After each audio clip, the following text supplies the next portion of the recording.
केसरी नंदन, तेज प्रताप महाजगवंदन, विद्यावान गुणी अति चातुर, राम काज करिबे को आतुर। प्रभु चरित्र सुनिबे को रसिया, राम लखन सीता मन बसिया। सूक्ष्म रूप धरि सियहि दिखावा, विकट रूप धरि लंक जरावा। भीम रूप धरि असुर संहारे, रामचंद्र के काज सवारे। लाए सजीवन लखन जियाए, श्री रघुवीर हर्षि उर लाए। रघुपति कीन्ही बहुत बड़ाई, तुम मम प्रिय भरत सम भाई। सहस्र बदन तुमरो यश गावे, अस कहि श्रीपति कंठ लगावे। सनकादिक ब्रह्मादि मुनीश, नारद सारद सहित अहिस। यम कुबेर दिगपाल जहांते, कवि कोविद कहि सके कहते। तुम उपकार सुग्रीव कीन्हा, राम मिलाइ राजपद दीन्हा। तुम्हारो मंत्र विभीषण माना, लंकेश्वर भय सब जग जाना। जुग सहस्त्र जो जन पर भानु, लील्यो ताहि मधुर फल जानु। प्रभु मुद्रिका मेलि मुख माहि, जल दिलांघि गए अचरज नाहि। दुर्गम काज जगत के जेते, सुगम अनुग्रह तुम्हारे तेते। राम दुआरे तुम रखवारे, होतन आज्ञा बिनु पैसा। सब सुख लहे तुम्हारी शरणा, तुम रक्षक काहू को डर। आपन तेज समारो आपे, तीनों लोक हांकते कांपे। भूत पिशाच निकट नहीं आवे, महावीर जब नाम सुना। नासे रोग हरे सब पीरा, जपत निरंतर हनुमत वीरा। संकट से हनुमान छुड़ावे, मन क्रम वचन ध्यान जो लावे। सब पर राम तपस्वी राजा, तिनके काज सकल तुम साजा। और मनोरथ जो कोई लावे, सोई अमित जीवन फल पावे। चारों जुग प्रताप तुम्हारा है, प्रसिद्ध जगत उजियारा। साधु संत के तुम रखवारे, असुर निकंदन राम दुलारे। अष्ट सिद्धि नौ निधि के दाता, असवर दीन जानकी माता। राम रसायन तुमरे पासा, सदा रहो रघुपति के दास। तुमरे भजन राम को पावे, जन्म जन्म के दुख बिसरा। अंत काल रघुवर पुर जाई, जहाँ जन्म हरि भक्त कहाई। और देवता चित्तन धरई, हनुमत से सर्व सुख करई। संकट हरे मिटे सब पीरा, जो सुमिरे हनुमत बल बीरा। जय जय जय हनुमान गोसाई, कृपा करो गुरुदेव की नाई। जो सत बार पाठ कर कोई, छूटै बंदी महासुख। जो यह पढ़े हनुमान चालीसा, होय सिद्धि साखी गौरी। तुलसीदास सदा हरि चेरा, कीजे नाथ हृदय महाडेरा। पवन तनय संकट हरना, मंगल मूर्ति रूप। राम लखन सीता सहित, हृदय बसो सुरभूप। सियावर रामचंद्र की जय, रघुवीर रामचंद्र की जय। पवन सुत हनुमान की जय, उमापति महादेव की जय। बोलो भाई सब संतन की जय।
पधारिए पवन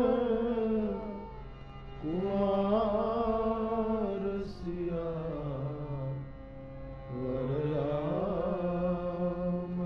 वररामचंद्र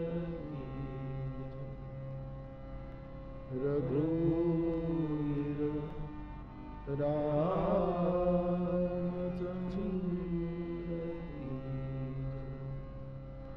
पवन सुत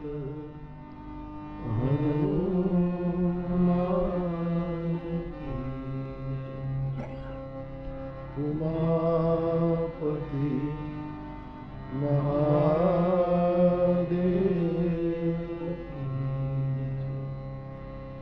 बोलो भाई सब संतन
सद्गुरु भगवान ओ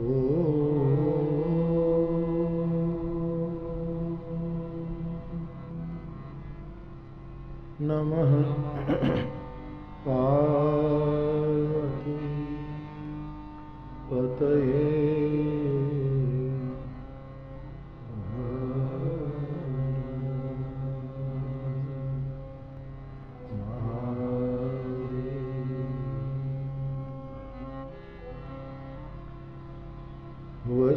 वसुदेव सुतं देवं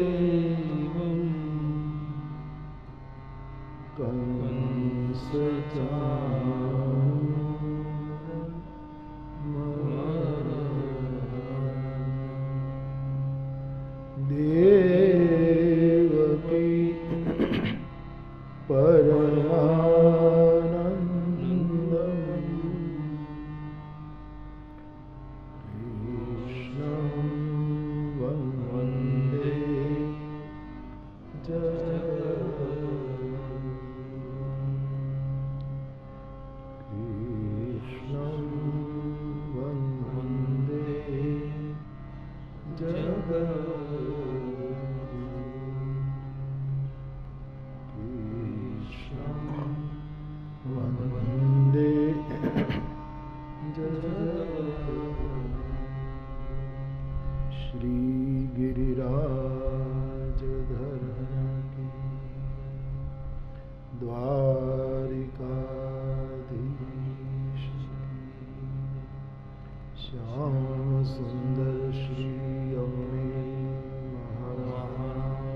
शरीरा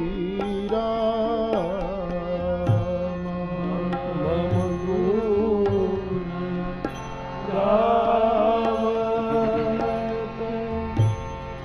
पुलक शरीरा गद गद गिरा नयन बहनीरा गद गद गिरा नयन बहनीरा पुलक शरीरा पुलक शरीरा नयन बहनीरा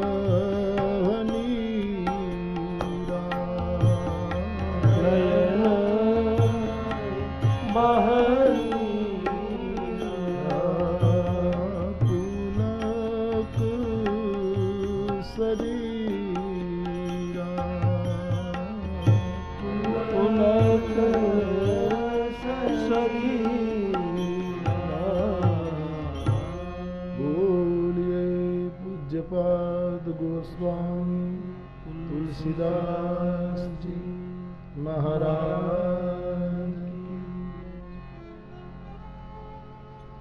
1-2 मिनट हरि नाम का कीर्तन करेंगे, फिर मैं शुरू करूं।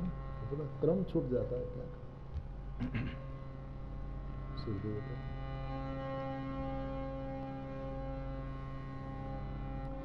राधा राधा कृष्ण राधा, हरि बोल। राधा राधा कृष्ण राधा राधा कृष्ण राधा,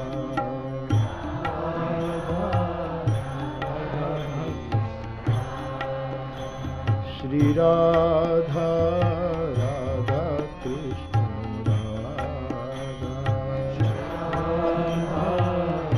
राधा कृष्ण राधा राधा कृष्ण राधा, राधा राधा कृष्ण राधा, राधा राधा कृष्ण राधा, राधा राधा कृष्ण राधा, श्री राधा कृष्ण राधा, राधा कृष्ण राधा, श्री राधा कृष्ण राधा, राधा कृष्ण राधा, राधा राधा कृष्ण राधा, राधा राधा कृष्ण राधा, श्री राधा राधा कृष्ण राधा, राधा राधा कृष्ण राधा, श्री राधा राधा कृष्ण राधा, राधा राधा कृष्ण राधा, श्री राधा राधा कृष्ण राधा कृष्ण राधा, श्री राधा राधा कृष्ण राधा, राधा राधा कृष्ण। बोलिए सर्वेश्वर भगवान की। यं प्रव्रजन्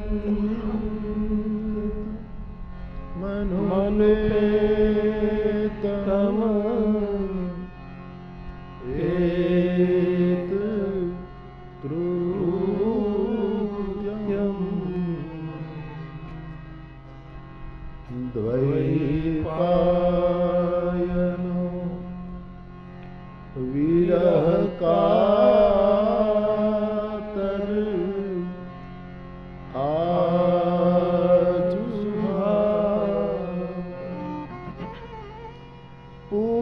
नेत्रेति तन्मयतया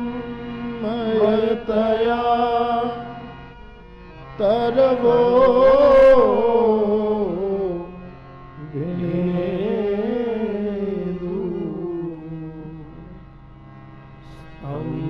सर्वभूत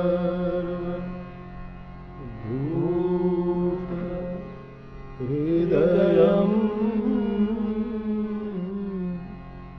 मुनिमानतोऽस्मि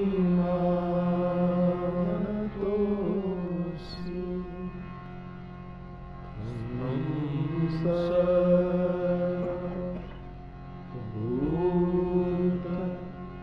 हृदयं मुनिमानतोऽस्मि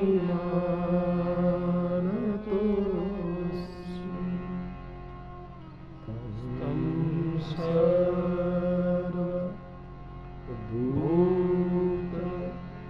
हृदयं मुनिमानतोऽस्मि।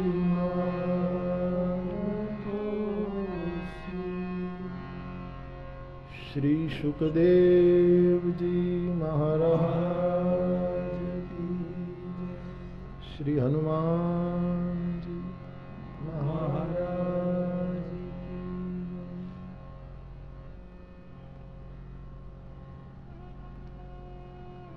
फिर हुई कृपा और हम सब इस शारदीय नवरात्र में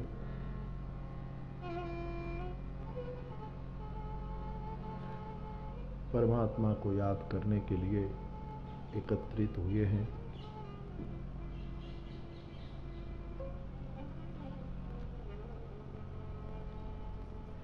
हम सब जानते हैं इस नियम को, याद वो ही आते हैं जिसकी जीवन में जरूरत होती है। जीवन में जिसकी जरूरत नहीं वो विस्मृत हो जाता है।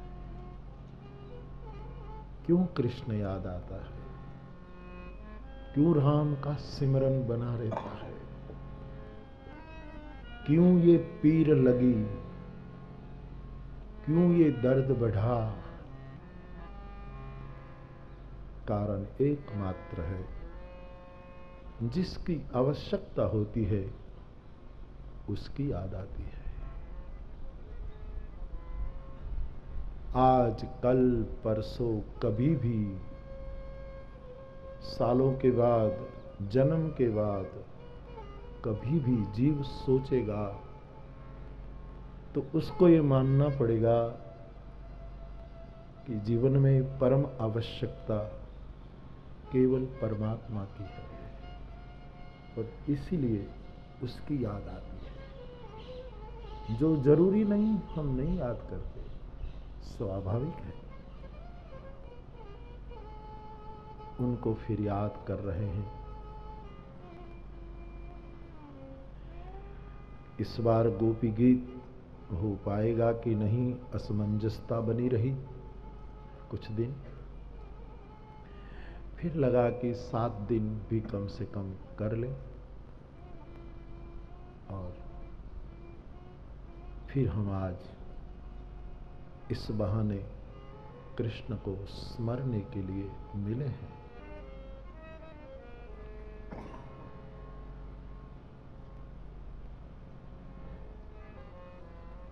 परमात्मा किसके वश में आ जाए, उसके लिए मानस की जो पंक्ति एक बहुत बड़ा रहस्य उद्घाटन करती है। बस वही पंक्ति जब जब मेरे स्मरण में आती, तुरंत मेरा मन इन गोपियों के मद की ओर खींचा जाता। इसलिए ये उपक्रम चला कि चलो एक बार गोपी गीत के बारे में कुछ गा लें, कुछ बातचीत कर लें। क्योंकि भगवान उसी के वश में होते हैं जिसमें न कामना है, न मद है, न दंभ है। गोपीजनों में हाँ जार बुद्धि की चर्चा हुई है,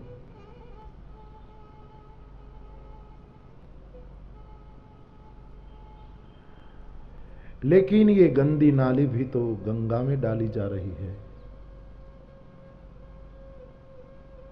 ये जो जारमती है वो भी कृष्ण को समर्पित की जा रही है। और मद तो आया ही, तासाम तत् सौ भगवत विक्षमानंच केशव प्रशमाय प्रसादाय तत्रैवांतर धी। मद आ गया कि हम बहुत सुंदर हैं, भगवान श्री कृष्ण हमारे वश हैं, हमारे बिना उसको चलता नहीं, ऐसा मद आया। और मानसकार कहते हैं जिसको ऐसा मद आएगा उसके वश प्रभु नहीं होंगे, होंगे तो भी छटक जाएंगे, वश तो उसके होंगे। वहाल तो सब पर करता है ईश्वर, लेकिन वश तो किसी किसी को होता है,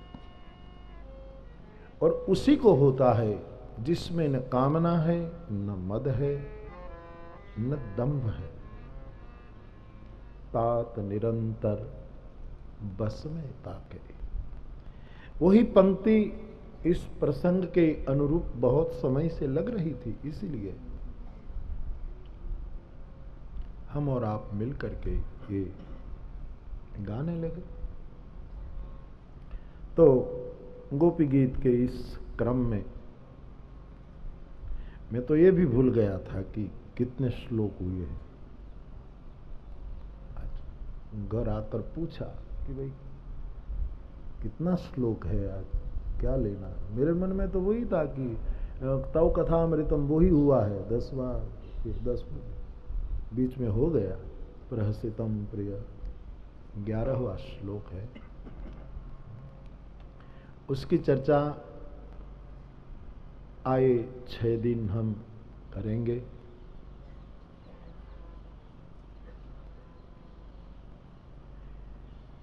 इसलिए कि याद जो टूट जाती है वो श्रृंखला बनी रहे। प्रभु की याद का टूटना जीव के लिए बहुत घाटे का धंधा है, इससे बड़ा कोई घाटे का धंधा नहीं। मेरे गोस्वामी जी फरमाते हैं, कहा हनुमंत विपति प्रभु सोई, जब तव सिमरन भजन न होई। तो उसकी याद बनी रहे जीव को,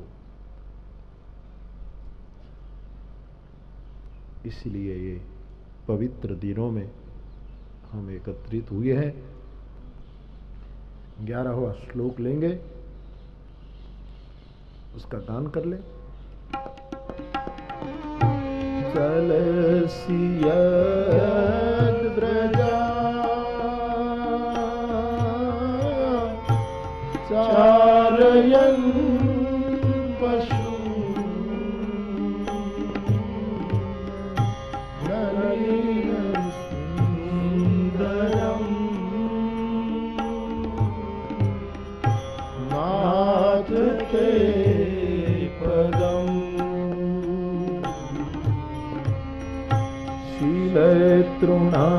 तृणांकुरे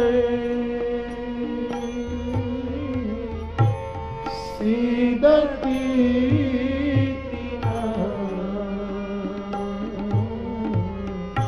कलिलता मन कांतगच्छति।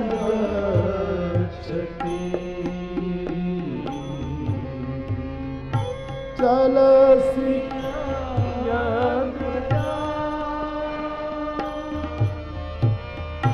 चारयन पशु नलिन सुंदरम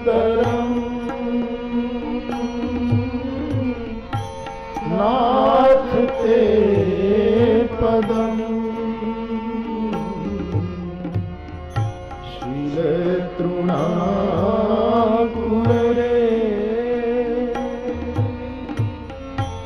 सीदती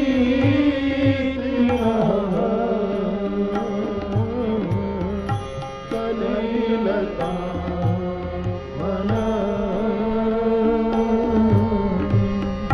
कांत गच्छति जयति तेऽधिकम्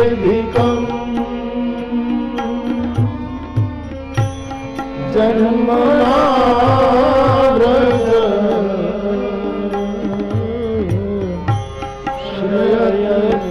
श्रयतीन्द्रिया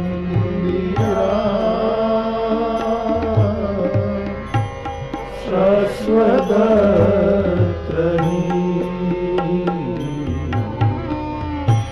दयितदूषता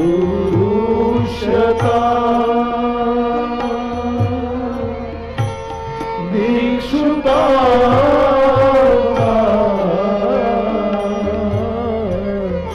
स्वयिभूता सव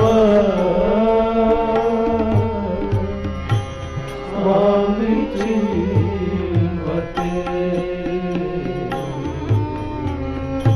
स्वयिधृता सव स्वामी चिन्वते। जिसकी जरूरत होती है उसकी याद होती है,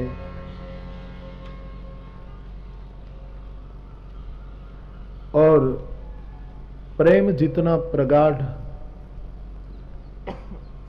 इतनी याद पुष्ट होती है, और प्रेम प्रगाढ़ता के कारण याद की पुष्टि होती है, स्मरण परिपक्व होता है, और जिसके प्रति प्रेम और स्मरण की धारा बहने लगती है उसको कुछ कष्ट हो वो साधक को सह्य नहीं होता। इस श्लोक में गोपी जनों को यही एक पीड़ा कोस रही है, यही एक दर्द उसको चुभ रहा है। गायों के पीछे आप गौ चराने के लिए जाते हैं, आपके चरण कैसे हैं? नलिन सुंदरम नाथ ते पदम। उसी में कंकड़, कंटक, तृण, कुश आदि आदि गड़ जाएं, चुभ जाएं, एक गोपी जनों से सह्य नहीं हो रहा। कई अर्थों में उसका दर्शन करना होगा। बात तो इतनी सी है कि प्रियतम को कष्ट हो वो प्रेमी को सह्य नहीं। उलाहना कितना ही दे, शिकायतें कितनी भी करे, मत करे, मान करे, रूठे, ये सब करे, लेकिन जिसका प्रेम प्रगाढ़ है, पुष्ट है, और जिसकी याद सदा बनी रहे, न बने तो अपना दुर्भाग्य जो मानते हैं, ऐसे साधकों को प्रियतम का कष्ट सहा नहीं जाता। प्रभु के पैरों में कंटक गड़ जाएं, एक गोपी जनों के लिए बहुत असह्य है। यही वेदना इस श्लोक में इनके मुख से निकली है, उसके बारे में हम चर्चा करेंगे। बाप,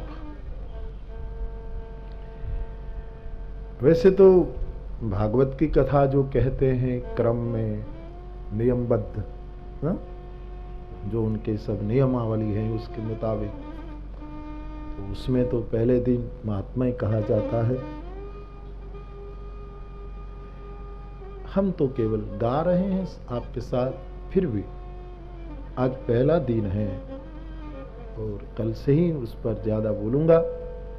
आज केवल भागवत जी का महात्मा आगे भी हैं और गीता प्रेस के भागवत जी में पीछे भी महात्मा लिखा है। उसके कुछ श्लोक मुझे प्रिय है मानी हमारे लिए आवश्यक है। सो मैंने लिख लिया है, वो मैं आपको कहकर आज की कथा को विराम दूंगा। दोपहर को राम कथा पूरी होती है, संध्या को कृष्ण कथा शुरू होती है, रात को क्या हो भगवान जाने। लेकिन मैं बोलने से थकता नहीं, सही मैं कहता हूं, मैं राज खोल रहा हूं, मैं बोल से नहीं थकता, और कुछ बातों से, अव्यवस्था से थक जाता हूं, अशिस्त से थक जाता हूं, अनुशासन भंग से थक जाता हूं। बाकी बोलने से, मेरा आना केवल बोलने के लिए है।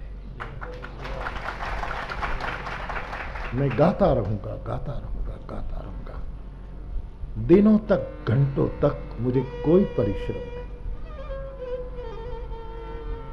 इसलिए मेरे लिए तो आनंद की क्षण है कि दोपहर में राम कथा पूरी होती है, सायंकाल को कृष्ण कथा शुरू होती है। बहुत गुरु कृपा हो, बहुत कमाई की हो, तभी ऐसा सौभाग्य मिलता है। मैंने केवल हमारे यजमान परिवार मां को एक बार मुझे स्मरण दिलाया था कि बापू कभी एक श्लोक हमको, तो इस बार तो कुछ निर्णय नहीं था, लाइन में तो कई लोग होते हैं, मैं भी भूल जाता हूं, कोई नोंद तो रखता नहीं मैं।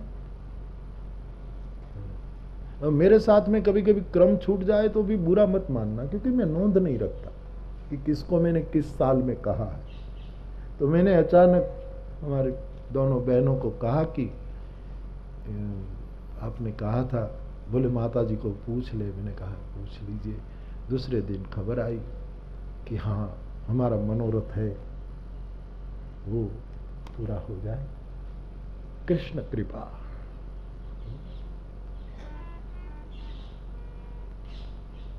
मैं आज सुबह राम कथा में कह रहा था, कथा किसकी कही जाए?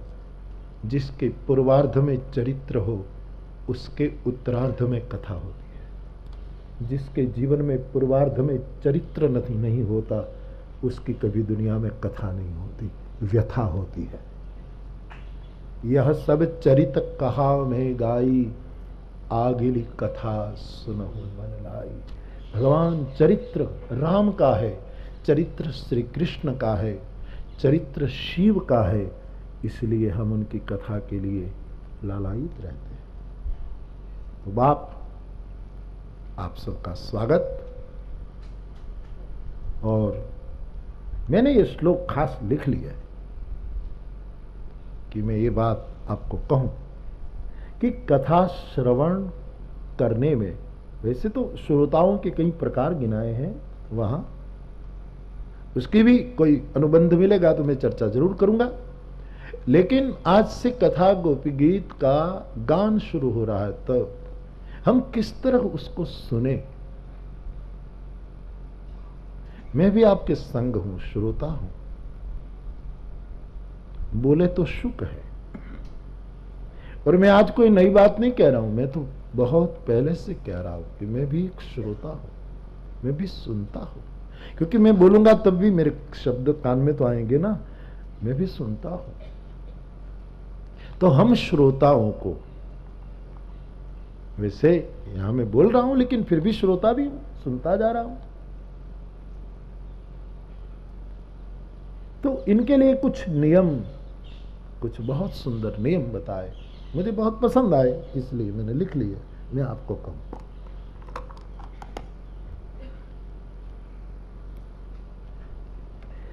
कथा कैसे सुनी जाए, खास करके भागवत जी की, सब कथाओं को लागू होगा ये सूत्र, लेकिन जब भागवत जी की है, उसके महात्म्य में लिखा है, तब तो बहुत बड़ा दायित्व है।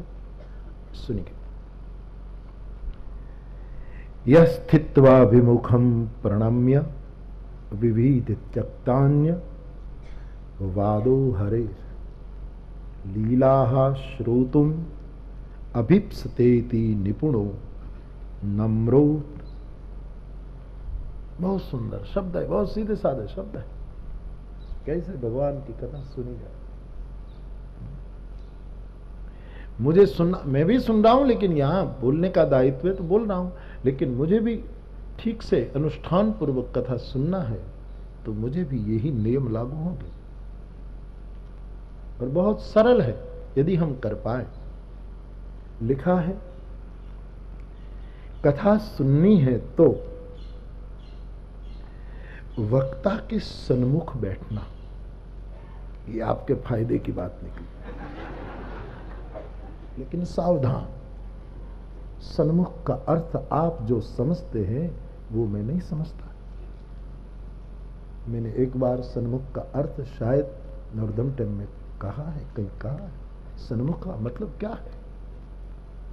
कथा सन्मुख बैठकर सुननी चाहिए। वैसे स्थूल रूप में तो सही, ठीक है, सन्मुख बैठने में ज्यादा अच्छा रहेगा, सन्मुख बैठ करके सुने। लेकिन सन्मुख का अर्थ केवल स्थूल मात्र नहीं है। हमारे यहां एक शब्द है सन्मार्ग।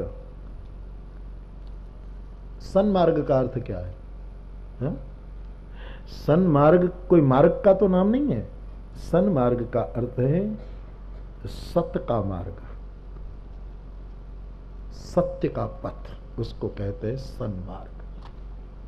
उसी तरह सन्मुख का अर्थ है जिसके मुख में सत्य है, उसका नाम है सन्मुख। जिसके मुख में असत है वो लाख स्थूल रूप में सन्मुख हो तो भी सदा विमुख है। मौलिक अर्थ समझिएगा। मैं स्थूलता का अनादर नहीं करता, मैं समझता हूं। मैं भी किसी को सुनता हूं तो सामने बैठने में ज्यादा आनंद आता है, ये स्वाभाविक है। लेकिन केवल स्थूल रूप से ही बैठना पर्याप्त नहीं है।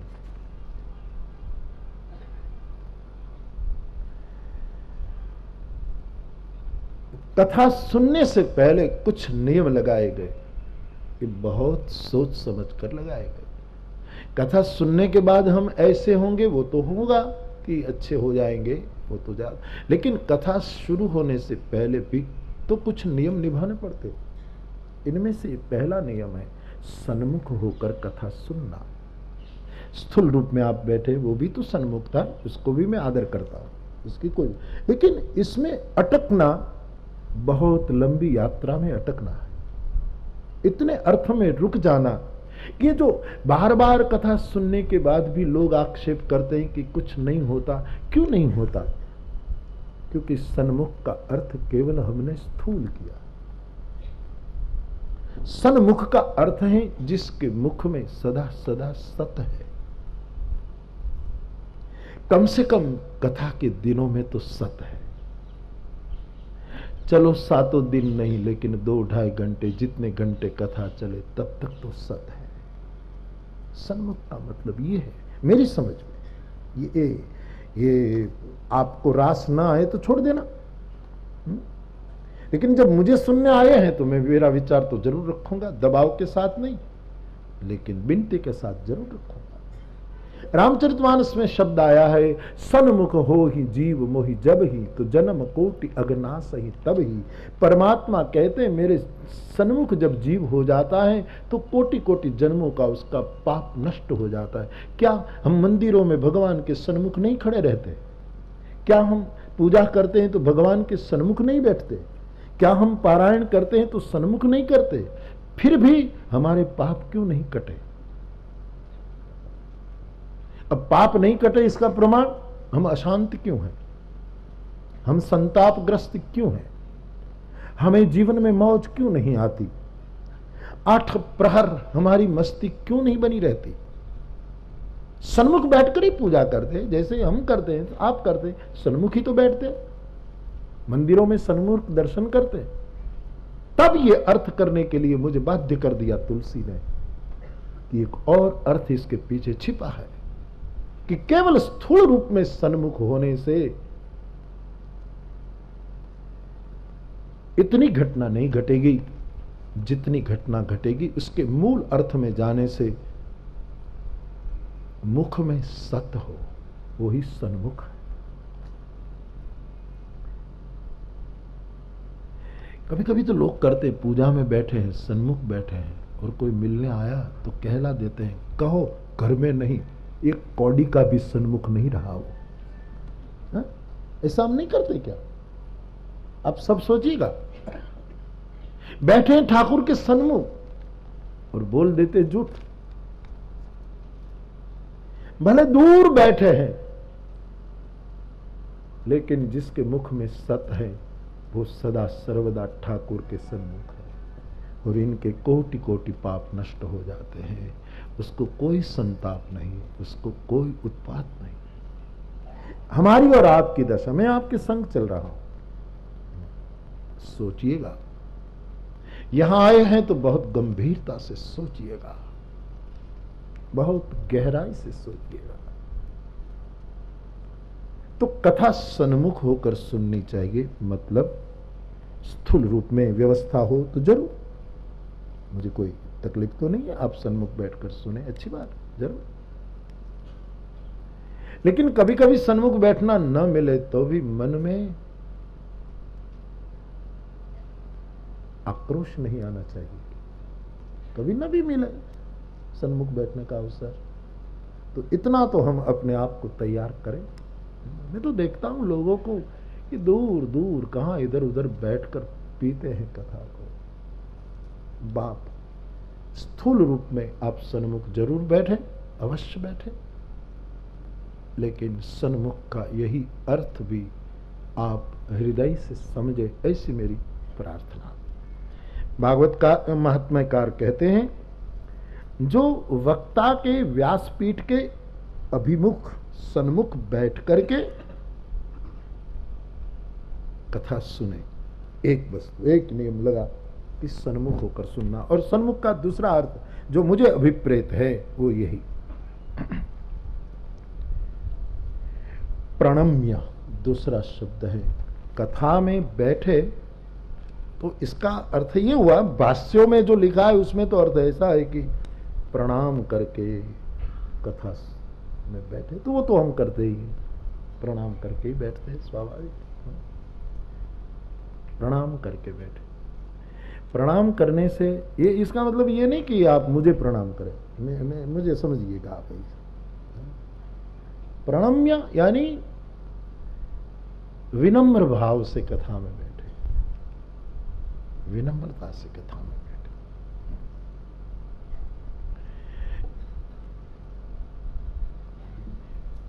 कितनी कथा सुनी, कितनी कथा कही, इसका भी एक अहंकार बन जाता है। हम लिस्ट रखते हैं, मैं तो भूल जाता हूं, ये बच्चे लोग रख लेते हैं सब, लेकिन सावधानी से रखते हैं, केवल एक कि कहां पहुंचे, केवल इस, बाकी इतनी कथा कही, इतनी कथा कही, उसका भी मद हो सकता है। हमने इतनी कथा सुनी, उसका भी मद हो सकता है। मां कितनी बार बच्चे को दूध पिलाती है, गिनती नहीं, गिनती है। मैंने कितनी बार तुम्हें अंक में लिया, कितनी बार मेरे पयोधर से दूध टपका, वो बिंदुओं को गिनती नहीं। चाहती है, तू आतुर है, तू भूखा है, तुझ में जिज्ञासा प्रकट हुई है, तो मैं तैयार हूं। और देने वाला दाता गिनता नहीं। कहीं सुनने का और कहने का भी अहंकार ना आ जाए, इसीलिए भागवत की ये शर्त बड़ी महिमावंत है, प्रणम्य, विनम्र भाव से, प्रणम्य भाव से।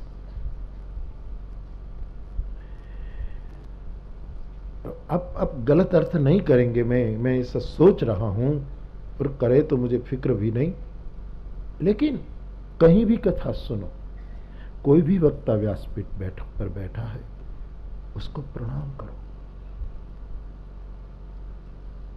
वो अपने अधिकार के अनुसार सूत है, व्यास है, अधिकार के अनुसार। हो सकता है वो शुक भी हो सकता है वो शुक भी हो, न जाने के ही रूप में नारायण मिल जाए। प्रणम्य, बहुत सुंदर शब्द। प्रणाम करके कथा में सन्मुख बैठे। ये बात हुई। विध अन्य वादों को छोड़कर कथा सुने। तीसरा नियम, कथा में जब बैठे तब, ये मुझे बहुत अच्छा लग रहा है इसलिए मैं बोल रहा हूं, कथा में बैठने के बाद अन्य वादों को छोड़कर कथा सुने। कथा के दौरान कोई वाद नहीं, केवल आशीर्वाद बरस रहा है, उसको ग्रहण करें। कोई अपवाद, कोई दुर्वाद, फला ऐसा, फली बहन ऐसी, फली बहन ऐसी, ये तो गाती नहीं है, ये गाती है, ये भाई तो कभी कभी आते हैं, कोई अन्य आलाप प्रलाप में मत जाए कथा। ये शर्त है। पूरा का पूरा लाभ भगवान के गुणगान का प्राप्त करना हो तो ये ऋषियों ने जो बातें बती वो रखी है, बड़ी महत्व की। अन्य तमाम चर्चाओं को समाप्त कर दे, उसको स्थान न मिले। व्यवस्था के लिए जितना जरूरी हो इतना कम शब्दों में व्यवहार निर्वाह करे, अन्य वाद में न जाए कथा के समय। और कथा से ये आदत पड़ जाएगी तो धीरे धीरे बाकी का समय भी अभ्यास हो जाएगा। तो अन्य वादों की, अन्य बातों की चर्चा में न जाए। केवल हरेर लीला श्रोतुम, केवल हम कथा में आए हैं तो केवल प्रभु की लीला ही सुने, केवल श्री कृष्ण लीला सुने। ये कोई दंत कथा तो नहीं कि 7 दिन श्रवण में परीक्षित पा गया, हम क्यों न पाए।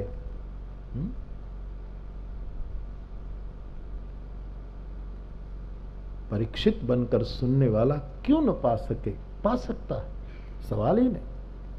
लेकिन और वादों को छोड़कर और चर्चाओं को छोड़कर केवल हरि की लीला ही मेरे लिए श्रोतव्य है, मेरे लिए एकमात्र मेरा हेतु है प्रभु की दिव्य लीला का श्रवण, और मेरे कान में कुछ आए ही ना, ये संकल्प हो।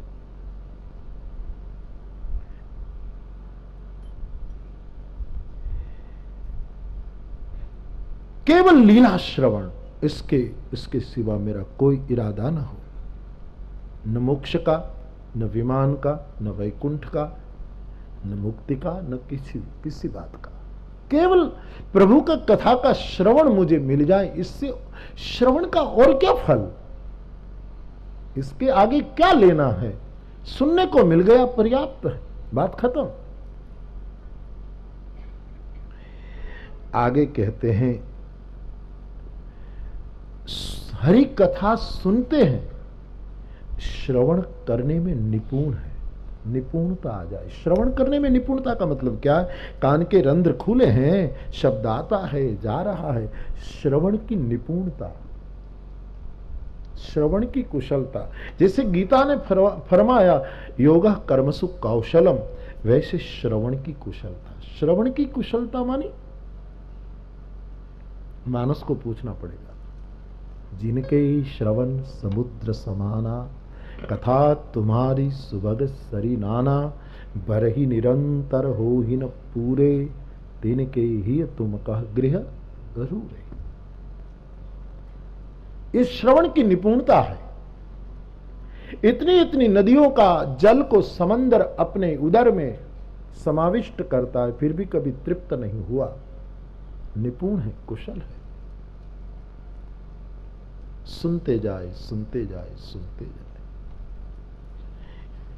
भगवान की कथा ऐसे सुने, निपुण होकर सुने। नम्रोथ, नम्र बनकर, अक्कड़ बनकर नहीं। हमको सब पता, हमको ये श्लोक आता है, हमको ये चौपाई आती है, इसके बाद क्या दृष्टांत आएगा हमको पता है कि इसके बाद यही बात आएगी। ये अच्छी बात है, पता है तो अच्छी बात है, लेकिन उसका अहंकार न हो। विनम्रता से कथा सुने, और अब एक बात बहुत महत्व की आई है कि दोनों हाथ की अंजलि जोड़कर कथा सुने। अब ये मुझे मेरी समझ में नहीं आता है। ये 3 घंटे ऐसे बैठकर सुने, किसी को आदत हो जाए, अभ्यास हो जाए तो ठीक है, लेकिन ये जरा मुश्किल पड़ रहा। स्थूल रूप में तो ठीक है कि भाई हाथ जोड़कर 3 घंटे 4 घंटे जितना समय कथा चले हाथ जोड़कर सुने। इसका भी मुझे अर्थ ये लग रहा है कि हाथ जोड़कर सुने ये तो अच्छी बात है, लेकिन हाथ जोड़ने का अर्थ ये भी हो सकता है कि जब तक कथा हम सुने हमारे हाथ और कोई प्रवृत्ति न करे। ठीक है जप करें, ठीक है कोई सूत्र लिख ले, लेकिन बे कांकरा थे आई मुक्या प्रण आई थी मुक्या आने भिर्या आने झिर्या ये नहीं।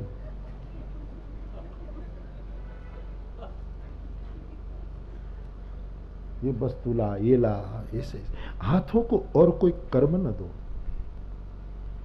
बा मुश्किल मन लगा है भगवान की कथा में। ये इंद्रियों के प्रत्येक देवता हमको डिस्टर्ब करना चाहते हैं, क्योंकि कृष्ण कथा में देवताओं को रुचि नहीं है। ये तो सौदा करने वाले लोग हैं, उसको अच्छा नहीं लगता कि कोई आप देवताओं को जलन पैदा कर देते हैं भगवत कथा सुनते सुनते। देवता नाराज होते हैं कि ये क्यों कथा में बैठ गया, क्यों भजनानंदी हो गया, क्यों ईश्वर स्मरण में लग गया।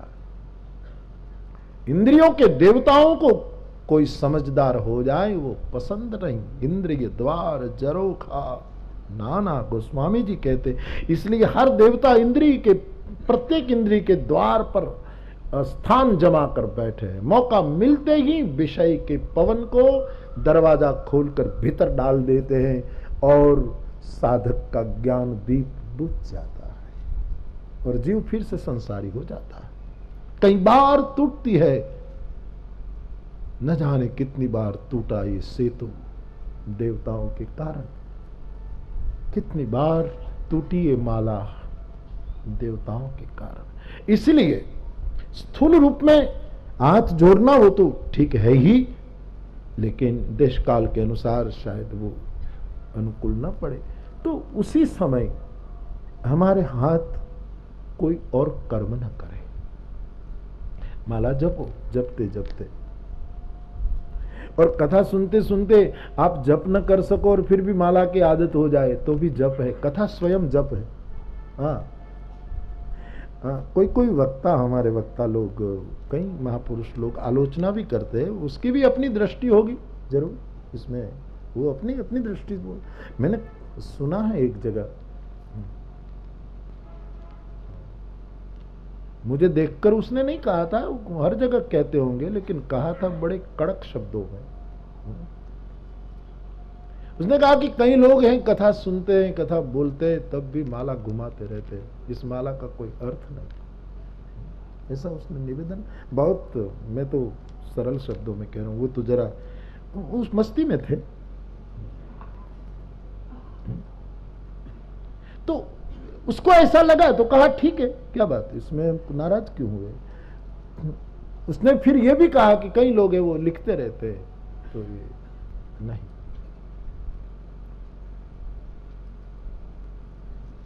लिखने वाली बात तो मैं नहीं कभी करता, इसलिए वो तो, लेकिन माला तो मैं रखता हूं, इसलिए उस बात को तो मैं कहता हूं। ये एक अभ्यास है, एक आनंद है। हाथ दूसरा, गुजराती में कहूं, हाथ बीजा चाड़ा न करे એટલે માળા જરૂરી છે, वरना ये हाथ बड़े। हाथ का देव कौन है? हाथ का देव खतरनाक स्वार्थी देवता इंद्र हाथ का देव है। ये बड़ा चालाक आदमी, इंद्र हाथ का देवता है, और उसको तो इच्छा ही नहीं कि कोई भजन करे, इसलिए वो छुड़वा देगा। तो मैं तो अपना बचाव करूंगा कि भाई माला लेकर बोलना, माला लेकर सुनना, इसमें कोई आपत्ति नहीं। मुझे रास आ गया। कई लोग मुझे कहते हैं बाबू, कई लोग होते माला भी करते और बातचीत भी करते, क्या रे आया राजकोट थी, ओ हो ले, हाँ? तो माला भी चल रही है, फिर भी आलोचना क्यों करे? कम से कम उसने माला तो लिया है, हाँ? कभी न कभी बनक पहुंच जाएगी वहां, हाँ? इसलिए जपो, खूब जपो, खूब जपो। तो भगवान की कथा सुनते समय हाथ की अंजलि, करबद्धता, एक करांजलि बनी रहे। इसका मतलब यह भी है, अंजलि का मतलब है ऐसे भी ऐसे भी। इसका मतलब है ऐसे रखो, दबा करके रखो, अंगुली अंगुली में कहीं भी गैप न रहे, अंगुष्ठ को भी फिट दबा के रखो। किसी के मुख से अमृत गिर रहा है, तुम उसको ग्रहण कर रहो, वो बेकार कहीं नीचे गिर न जाए, इसलिए इस अंजलि को थामे रहो। तीसरा अर्थ है, जो वचनामृत कहे जा रहे हैं उसको सुनने के बाद तुम्हारे हाथ में ग्रहो, उसको कर्म में उतारो। मैं भावनगर की कथा में कह रहा था, 3 काम करना चाहिए श्रोताओं को। 3 काम: मन से श्रवण करना, चित्त से स्मरण करना और बुद्धि से ग्रहण करना। जो मन से श्रवण नहीं करता, चित्त से, चित्त का काम ही चिंतन करना है, स्मरण करना। चित्त का धंधा यही है, चित्त का स्वभाव यही है कि चिंतन करो, बार बार रटो। भगवान की कथा मन से श्रवण करना, चित्त से उसका स्मरण करना और बुद्धि से ग्रहण करना। बुद्धि बिना नहीं, गतानुगति मत करना। परमात्मा ने बुद्धि दी है, कसौटी की एक बहुत बड़ी शक्ति हमको दी है, इसलिए बुद्धि से ग्रहण करना, फिर आचरण में उतर जाता है और आदमी धन्य धन्य हो जाता है। तो जो वर्षा होती है कहीं गिर न जाए, इसलिए अंजुलि रख करके, करबद्ध, ऐसा भी अर्थ आप कर सकते हैं। एक और शर्त आई है आगे, शिष्यो, शिष्य भाव से सुनना। वक्ता का नहीं, वक्ता कोई भी हो, लेकिन हम व्यास के शिष्य हैं, हम शुकदेव के शिष्य हैं, हम जो ग्रंथ विराजमान है उस ग्रंथ के शिष्य। शिष्य भाव से, शिष्य शब्द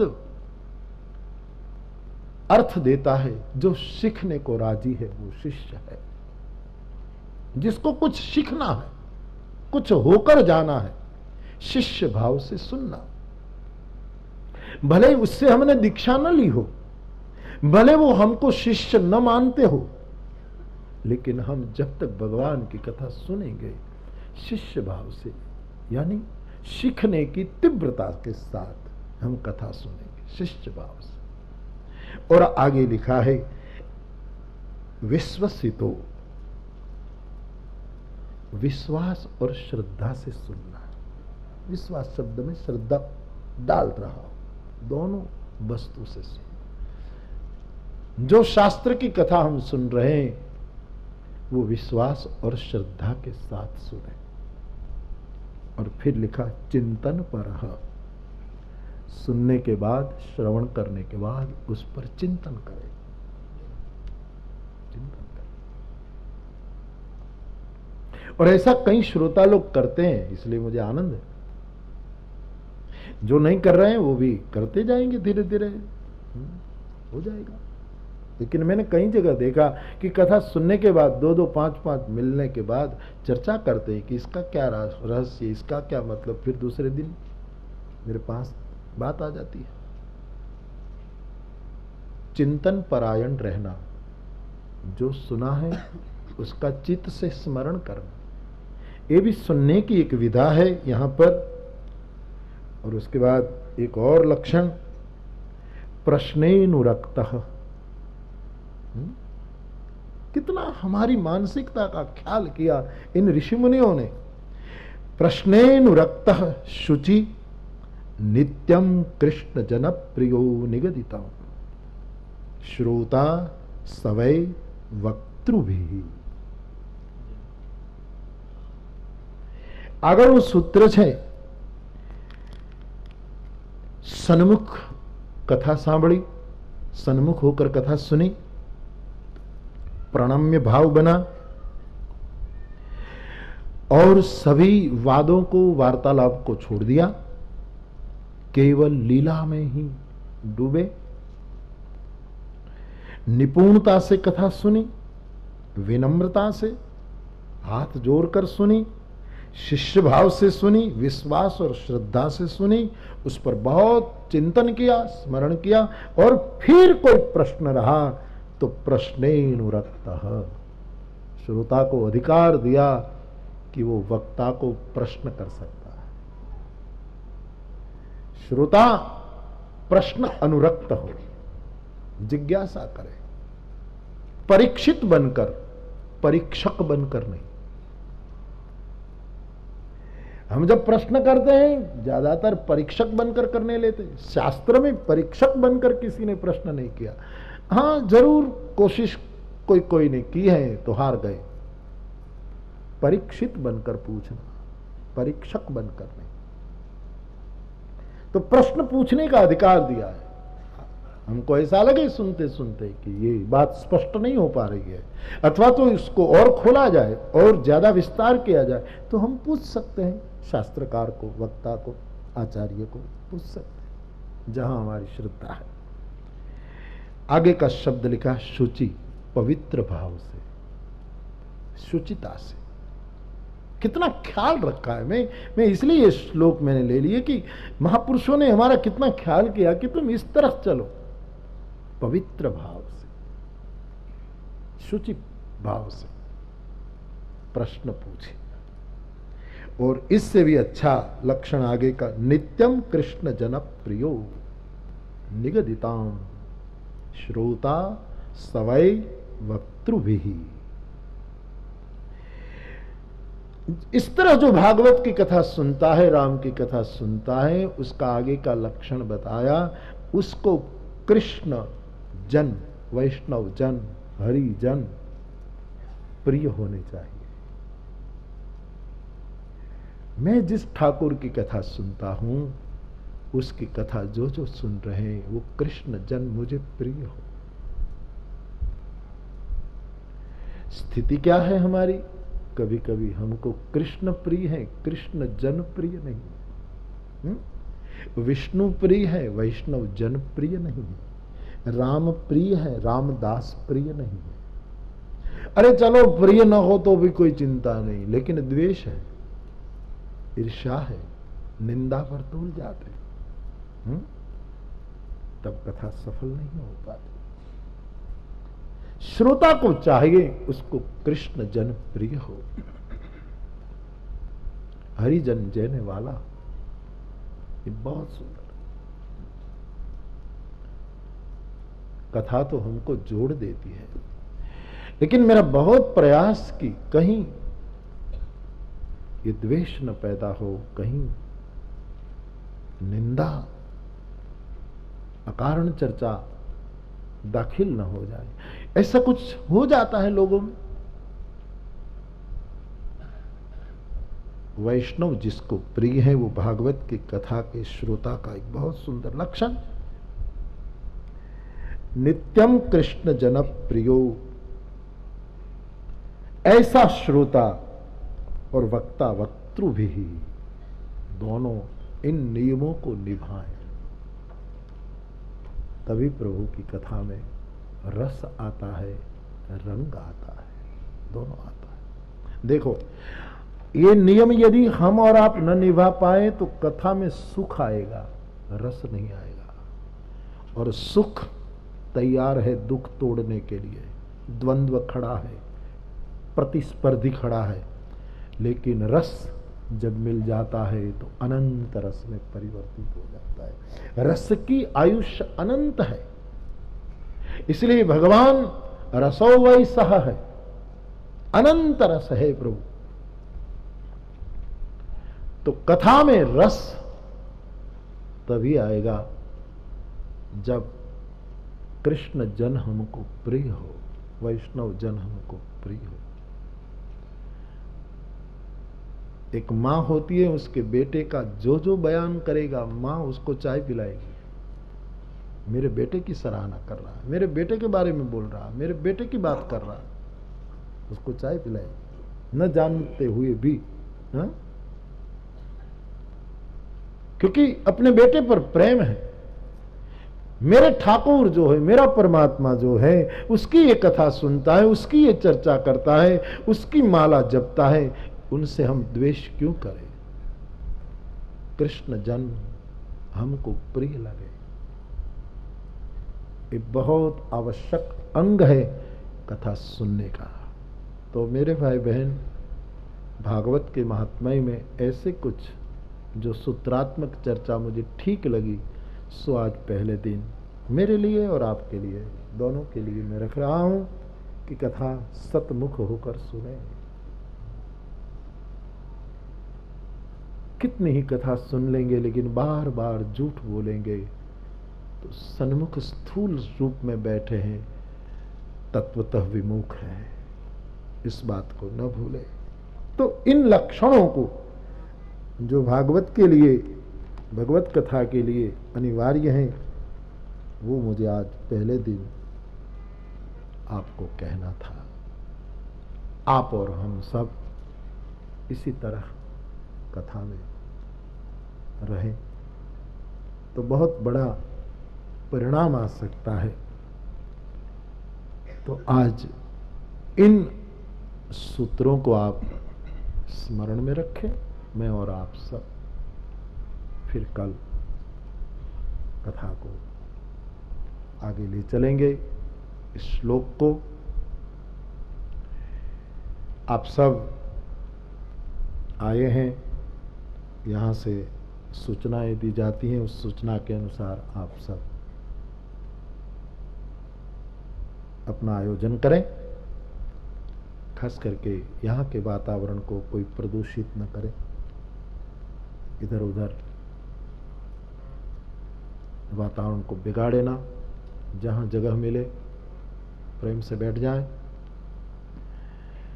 गुरुकुल की ओर से जो व्यवस्था की गई है, कहाँ प्रसाद लेना, कब लेना, इन बातों को ठीक से अनुशासन पूर्वक निभाएं। क्योंकि मैं देखता हूं आपने कोई अनुशासन नहीं तोड़ा है, लेकिन मैं ये जो संस्कृत का परिसंवाद चला 3 दिन का, तब हमने सबको विनती की थी कि जिसको अतिथि का वो दिया है वो ही यहाँ भोजन करे। वहाँ वही भोजन परोसा जा रहा है, लेकिन व्यवस्था के लिए तो भी अतिथि पीछे रह जाते थे और कई लोग पहले बैठ जाते थे। ऐसा ना हो। मैं सोचता हूँ कि शायद यहाँ से सब सूचनाएं दी जा चुकी है, और सूचना क्या दे, आप सब जानते हैं कि यहाँ कैसे रहना है। बीड़ी बीड़ी यहाँ ना पीवे कोई, किसी भी जगह पर कोई भी ऐसी बात न करें। ये सब ये लिखना, ये सब रिकॉर्ड मत करना। मैं ही अपनी इसलिए निकाल देता और भगवत स्मरण करेंगे। तो आज मुझे इतना ही कहना, आप बस, और यहाँ से आप जाएं इससे पहले 2 मिनट भगवान नाम का कीर्तन करेंगे और फिर जय जयकार करेंगे। सब 2 मिनट बैठे रहेंगे। Please don't go away.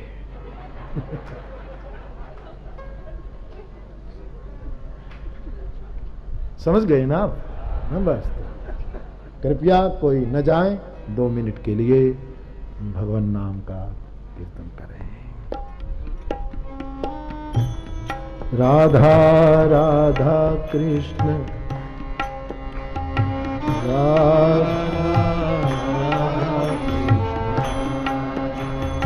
Radha Radha Krishna Radha Radha Radha Radha Krishna Radha Radha Radha Krishna Radha Radha Krishna Radha Radha Radha Krishna Radha Radha Krishna Radha Radha Krishna Radha Radha Krishna Shri Radha Radha Krishna Radha Radha Krishna Radha Radha Krishna Radha Radha Radha Krishna Radha Radha Krishna Radha Radha Radha Krishna Radha Radha Radha Krishna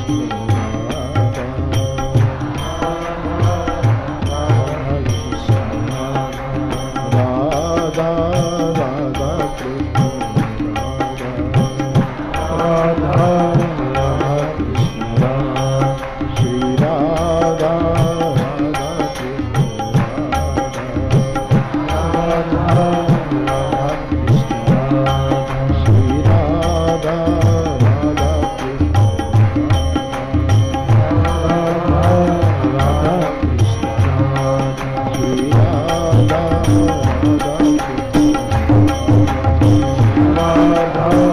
Radha Krishna Radha Radha Radha Radha Radha Shri Radha Radha Krishna Radha Radha Krishna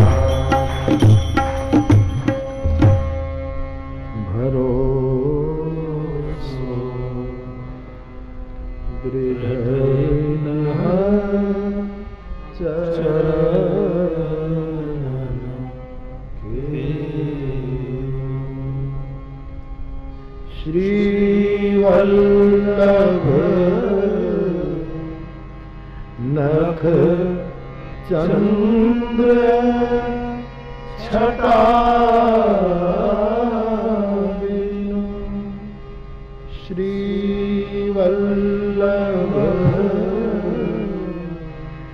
नख चंद्र छटा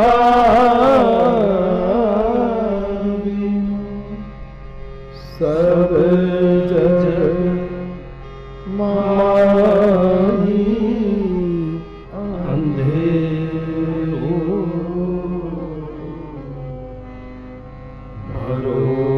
भरोसो दृढ़ बिना चरण के भरोसो दृढ़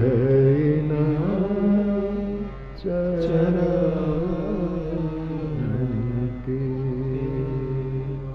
भरोसो दृढ़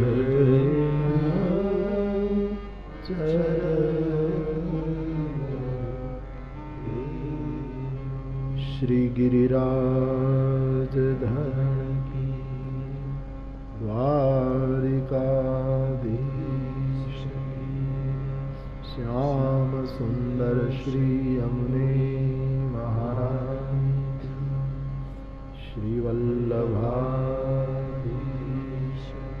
हरे कृष्ण कृष्ण कृष्ण हरे हरे हरे राम राम राम हरे हरे हरे कृष्ण कृष्ण कृष्ण हरे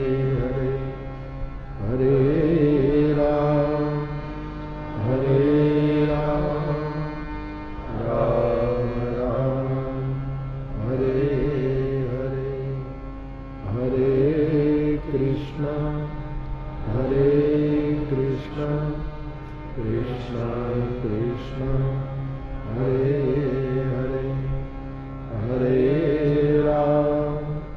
हरे राम राम राम हरे पवन तनय संकट हरण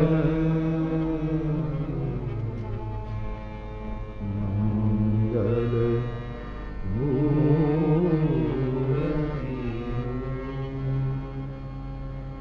राम लखन सीता सहित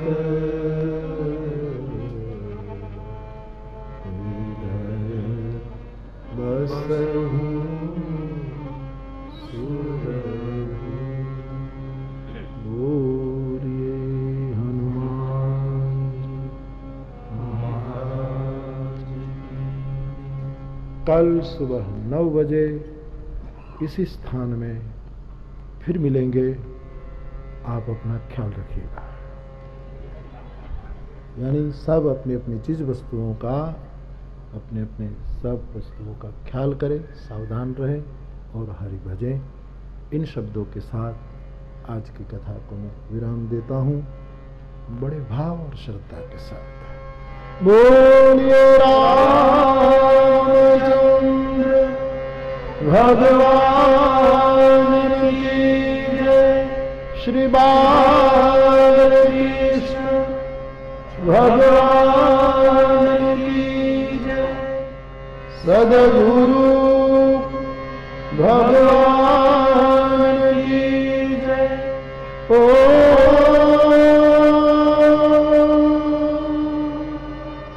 नमः पार्वती पतये हर हर महादेव।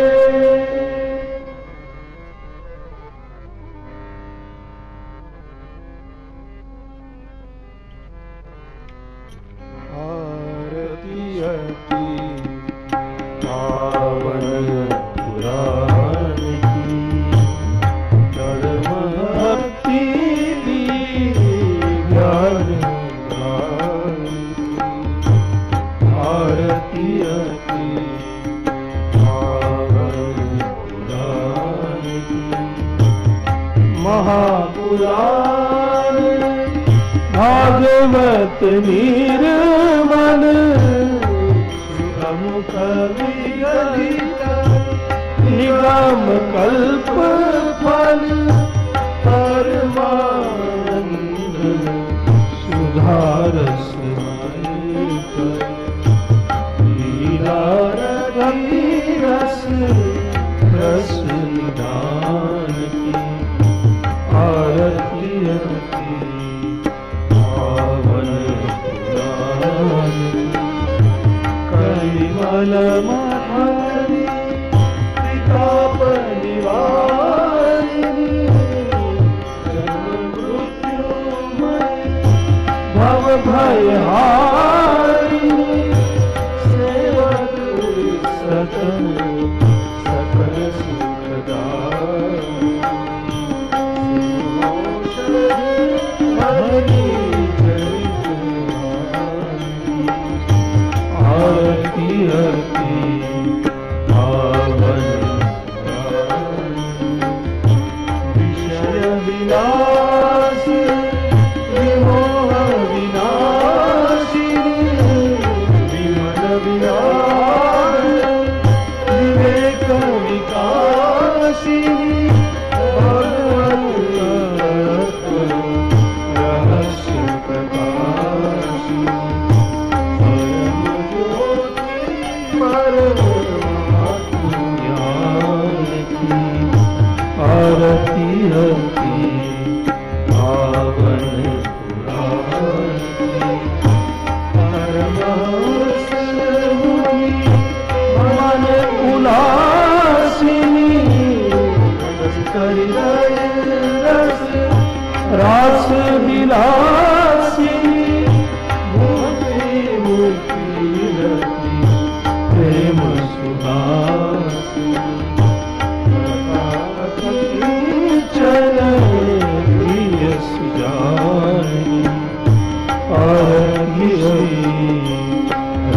नारायण जी की।